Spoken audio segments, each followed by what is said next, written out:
Would you welcome Mary Clark Bartlett? Thank you, Bill. Wonderful to be here. It's been an absolute incredible journey for us on the Epicurean team. And I must say, this is, I told Bill that I'm usually the listener, not the talker, so if I miss anything, you can stop me and ask me a question.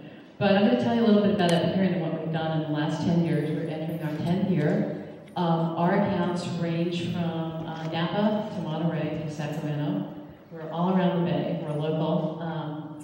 We source oil locally from 150 miles, as we were talking about. This is one of our passions. We have all these resources here. Why would we use them?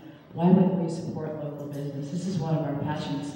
These are our friends. This is our reputation. This is where we live. This is what we love to do. And that's what we're going to talk about, the entrepreneurial part of that.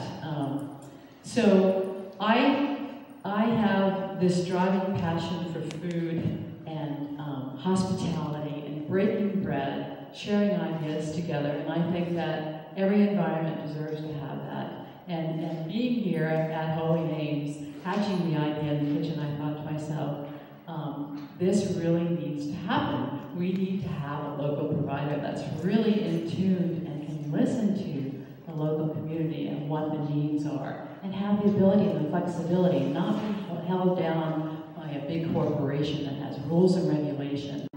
We started Epicurean in 2003, and with that, we haven't looked back. I think that the partners that you pick to start your business are very, very important. My two partners are Martin Rodriguez and Ronaldo Hernandez, and I knew them, and I knew their values were the same as mine. And we were all kind of looking at each other, scratching our heads, experiencing the same thing, saying, well, I think I'm going to do something different. I think we're going to just break out and fulfill our dream. And we defined exactly what we wanted to do and how we wanted to get there. Well, did it turn out exactly that way? No, it didn't. But we stayed focused on what we were doing, and we had the same values. And we communicated through the process of how we were growing the company, how we picked our clients, what the values were. And I think this is so important as you're picking your clients and people that you work with and people that you associate with. What are the values? What are their values? Do they match the same values that you have? We have passed this out, this piece of paper with our vision, our mission, and our values. And there's some things on here that are so, so important to us. And I think we do this very well as a company. We encourage and support teamwork through every task. We're a company that takes people that may have been left behind, and we train them and we mentor them into the next position. It's just amazing to give people a life gift, to give them an opportunity they never had before. The loyalty and the creativity that comes out of that is amazing. Part of the learning and growing cycle. And I think every entrepreneur, anyone that starts a business, understands that failure is part of the success process. I think that when you're failing forward, you're going somewhere. You can't stand still for too long. I think anyone that thinks that they can rest on their laurels for a long period of time, they're actually going to be losing, because we are in a very competitive society. All of us want an opportunity. We all want to grow. And so our goal was not to be controlled, because we knew we were getting into a market that's different, and it's a tough market. And I always say, when we look at each other and say, this is tough, but we're going to do it. And if it was easy, I always say, everyone would be doing it. So we look around the room, we look at the people that went after venture capital money, and we're looking at how they're really controlled, and they really can't run their business the way that they should be. We chose to go to the SBA, believe it or not, and we told them our story. And we told them what we're going to do. We laid out our VHAG. We laid it out in little tiny pieces, and we told them how we were going to get there. And when we look back at that now, every year we do our annual review, we look back at that VHAG and we go, well, it happened, but it didn't happen exactly that way. We can have a few chuckles along the way. It's really kind of fun. And yeah, we've had some failures, but we are failing forward. You know, I think there's nothing wrong with that. I think that if you don't fail at something, you're not trying something new.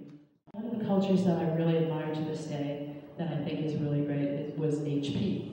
And their culture, I thought, was really fabulous. And I know a lot of those people because we started a co-op called Greentown Co-op. And we started that co-op so other businesses could link onto our purchasing power and buy compostables at a reasonable price. So we could help with the environment. I don't know if many of you have seen the Pacific Garbage Patch, but you should pull up the YouTube and look at the Pacific Garbage Patch. There's a few of them, and every piece of plastic that was ever made is still here. So one of our contributions back, knowing this and being involved with a lot of the green groups, being a green certified company, understanding where our food comes from, all of that ties together because there's waste in food. So what do you do with that waste?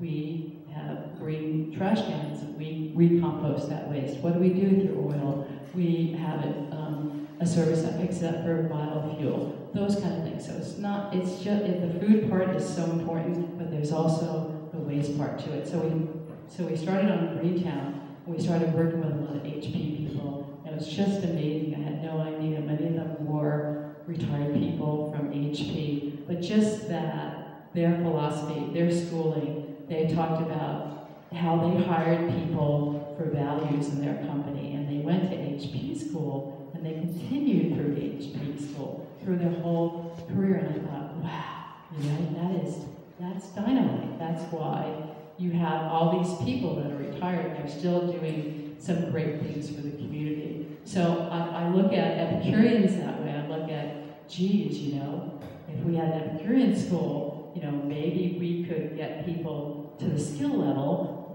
that we really desire them to be at, and then they actually will go out as they retire, and they'll be still functioning great citizens in the community with purpose. And to me, that's exciting in addition to bringing great food to the communities that we do day after day. I think it's just another part of what we do as a company. And then finally, will you give a very warm round of applause for Mary and all that she's doing for all of us? Thank you, Bill.